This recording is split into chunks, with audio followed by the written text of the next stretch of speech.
Now, in a live televised address from Downing Street last night, the British Prime Minister Theresa May urged MPs to back her EU withdrawal deal and honour the result of the country's referendum. Here's what she had to say. It is high time we made a decision. So far, Parliament has done everything possible to avoid making a choice. Motion after motion and amendment after amendment has been tabled without Parliament ever deciding what it wants. All MPs have been willing to say is what they do not want. I passionately hope MPs will find a way to back the deal I've negotiated with the EU. A deal that delivers on the result of the referendum and is the very best deal negotiable. And join us with that story and everything else this morning is Ellen Gunning, Director of the Irish Academy of Public Relations. Ellen, I have to say, it made for very good TV. You know, I was like, oh my God, she's not pulling any punches here. It's actually quite dramatic what she was saying. It was fabulous TV, and I watched it live, and she powered up to that podium, didn't she? She was a woman on a mission, and I thought she handled it really well. She spoke directly over the heads of Parliament and spoke to the people and said, you're as fed up as I am. Yeah. I completely understand it. I have done my best. I thought she was very passionate about it. But where she got it wrong, in my opinion, was that she then said, we're all very tired of Parliament telling us what they do not want. Correct. She said, so now it's time for them to pass my deal.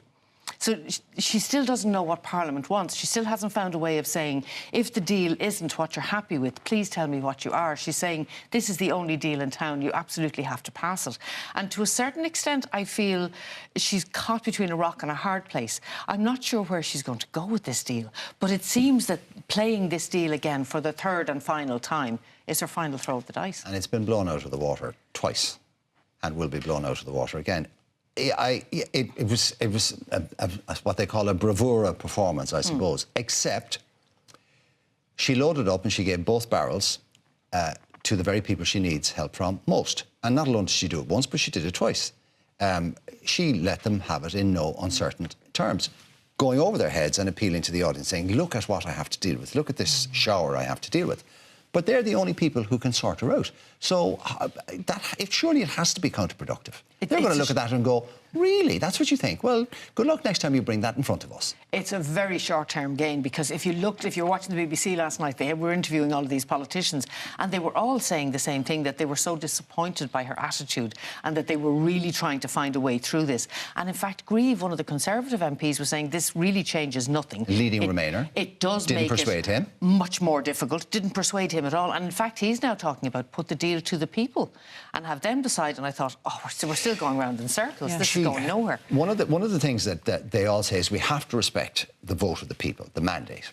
That was done 2 years ago. In the intervening 2 years, thousands of people who voted have died, and hundreds of thousands of people have come onto the electoral register. It is a very reasonable proposition to say that you could put that question again and get a completely different result. The interesting thing is they're talking about putting the agreement and not putting the question again. And I think probably at the time that they had that vote, I remember somebody saying if there had been an electoral commission in England, the amount of misinformation that was given to English people would never have passed, because an electoral commission in Ireland would have called it up and said, porky pie, you've no stats to back that up. So in a lot of ways, people voted on what they believed to be true but wasn't necessarily true. I think it would be really interesting if they pulled the plug, if they recalled Article 50 and said, let's just stop it here and outline these are the pros, these are the cons, it's independently agreed, and ask the British people, is this what you want? It'll be a very interesting one to see what they would actually say, because I don't think people voted for what they're now getting. I don't think they understood it the same way. Leo Varadkar says that we should cut the British government some slack. Why do you think he said that? I think we have to. I think nobody wants them to crash out of the EU. And from an Irish point of view, it's really in our interest that they don't. So he's saying whatever needs to be done. And I do think they'll find some solution. They'll cobble something together. That's the nature of politics. It's the art of the possible. So they'll find some way to keep the British in, even if they vote it down again next week. France, Spain and Belgium don't look like they're in any mood to cut them any slack. France is really leading the charge on we want specifics on, and you can actually understand it from their point of view. This is 2 years in the negotiation. You know, the peculiar thing is I think she made it difficult for herself by not including Parliament when the negotiations were ongoing. So from the very minute she came into Parliament, she presented them with a fait accompli, which made it really difficult. They either had to accept it or not accept it. And I think what the French are rightly saying is we need a guarantee that this will be a game changer. And it's the reason why the EU are saying that they might actually change, they might not give an extension until after the vote has been taken. But she's not an inclusive person, and that's been documented and spoken about by many of our former advisors and people who were, or thought they were close to her. Joey Jones was on with Vincent and Matt last night, and he said this isn't how she operates. She keeps it very close to her chest, and then she tells people what they're going to do. And that's no way you... This requires incredibly deft, skillful, political skills, which she doesn't seem to have. A very determined, very focused woman. And if you want somebody to crash on through and keep going, she's probably the woman for you. But to bring as disparate a group as she has in the Commons and then add 27 EU countries onto it as well, she's way out of her depth. The interesting thing is that if she loses the vote on Monday, does she have a game plan for where does she go next? Well, because so far it's been bring the same thing back. She now wants to have it ratified by the council so that it gets over John Burkhouse 1620 rule or whatever, that she couldn't bring it back for a third time.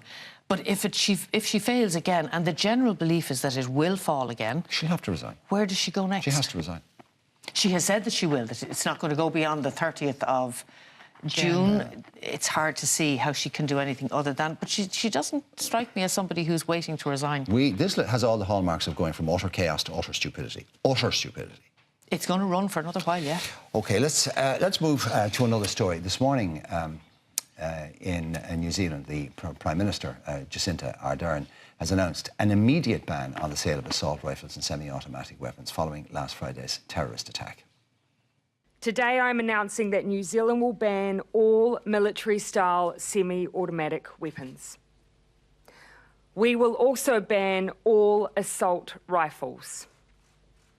We will ban all high-capacity magazines. We will ban all parts with the ability to convert semi-automatic or any other type of firearm into a military-style semi-automatic weapon. We will ban parts that cause a firearm to generate semi-automatic, automatic, or close to automatic gunfire.